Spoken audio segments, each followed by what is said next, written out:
This is Market Day Report. We're glad you're with us. Starting another trading day. We've been up and trading now for 45 minutes. And since we have canola in the background, let's start with canola. Canola futures right now moving higher across the board. This is a market that has been in positive territory for the week, the month, and the year.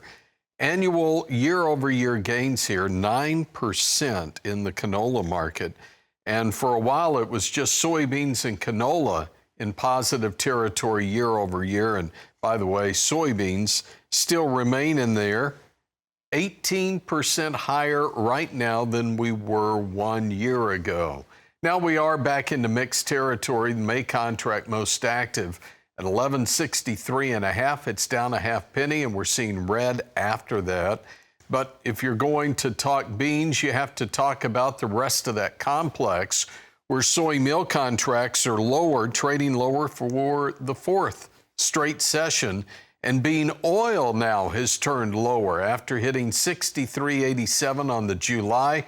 We pulled back over a penny now and trade 62.69. It's down 12. Let's roll over to corn now, and the corn market still higher. Old crop up a penny, 446 3/4. The D's contract up 1 at 471.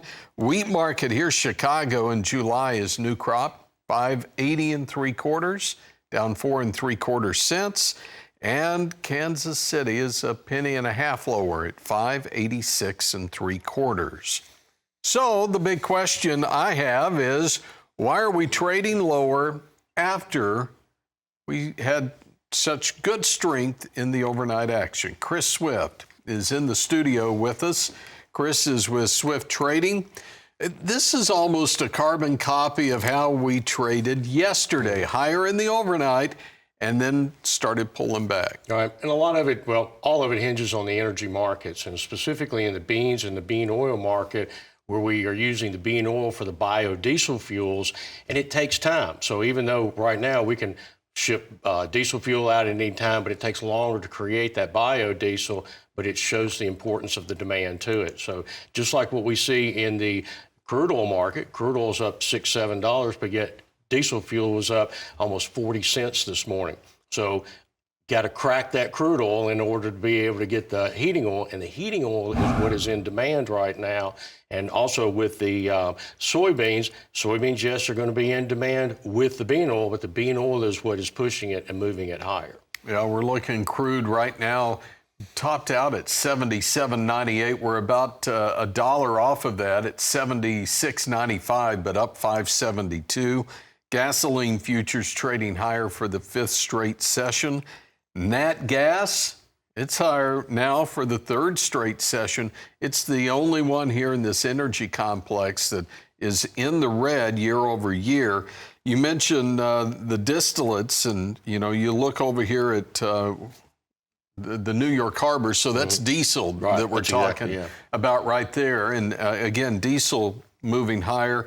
And since we're talking about the global market, that's really where Brent comes in. Oh, absolutely. And kind of note, too, that corn, we think, well, corn should benefit this, too, because of the ethanol production. But it's, again, diesel fuel that is in demand, not necessarily gasoline. So they will put all efforts towards refining to the diesel fuel. And at some point in time, you might get a little bit of a shortage of gasoline because of that direction towards the diesel fuel. But that's kind of why corn is just lagging in behind this, while bean oil is moving up in new contract highs. But note this, Tony, all of our analysts on here that we've all talked to, and you and I said this afterwards, we've all been looking for a lower corn and bean market, and now here's something completely out of the blue emerges that impacts our biodiesel, our ethanol and production there. It's really interesting how things change, and we have to pay attention to this because this could be short-lived, and this still may be our opportunity to market some inventory while these prices are being impacted by kind of an outside market force. Okay, quick break. We'll come back in a moment. When we do, we're digging in on the livestock side. What's happening? Find out next. It's Market Day Report. So let's talk proteins now. We'll start with the hog market. Hogs lower again yesterday for the third straight session. Now, year over year, we're still up 16%, but we've lost the triple digit now on the May contract. It slips to 99.40. It's down 62, and we trade lower now for the fourth straight session. We were higher yesterday in feeders. Now, again, I use the analogy of running all the way through the base. At first, even though you think you might be out, keep running because you might be safe at first. And that's what the cattle market reminded me of yesterday, because we traded with losses like this before finishing the session higher. But losses here, 587 on the May at 343.60. Live cattle, that April off 2 1/4 at 230.85. Chris Swift's with us, Swift Trading. You know, there's a lot going on here, but what are you focused on right now? Right now, still the fuel, because input costs are now rising. Corn's not going any cheaper. Fuel's getting more expensive, and beef is not rising. So we're around 381 on the box beef. We're trading 369 for feeder cattle. They're almost the same price here, and we've got to put 500 to 800 pounds on those animals.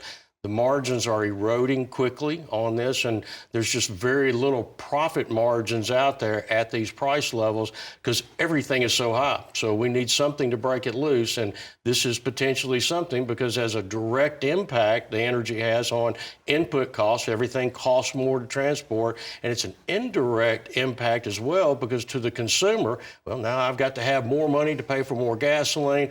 My energy bills are going to go up because of this, and primarily, it will impact corn inflation because everything transported by diesel fuel will now have to make an exception for that increase in price. Okay, Chris, I'm going to step to the side here, and you'll follow me here. Right. Beef losses by a packer, about 500 a head right now.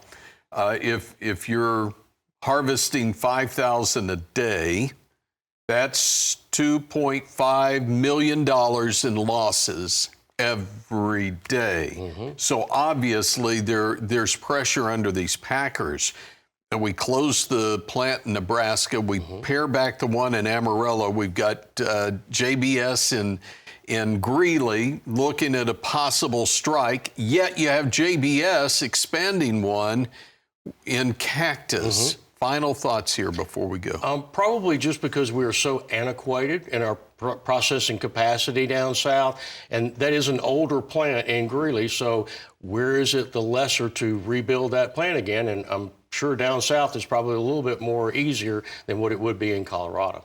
And by the way, producer-owned beef in Amarillo, the construction is happening on that plant as well.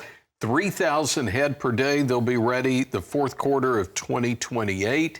700,000 head every year for that one processing plant coming from the ranchers who own it. That's great. So things are changing here. Keep an eye on it. Chris Swift with Swift Trading. Nice to have some good news. Every week I feel like we're talking about a closure, but to hear something expanding there, that's great. Sure. Yeah, thank you both so much.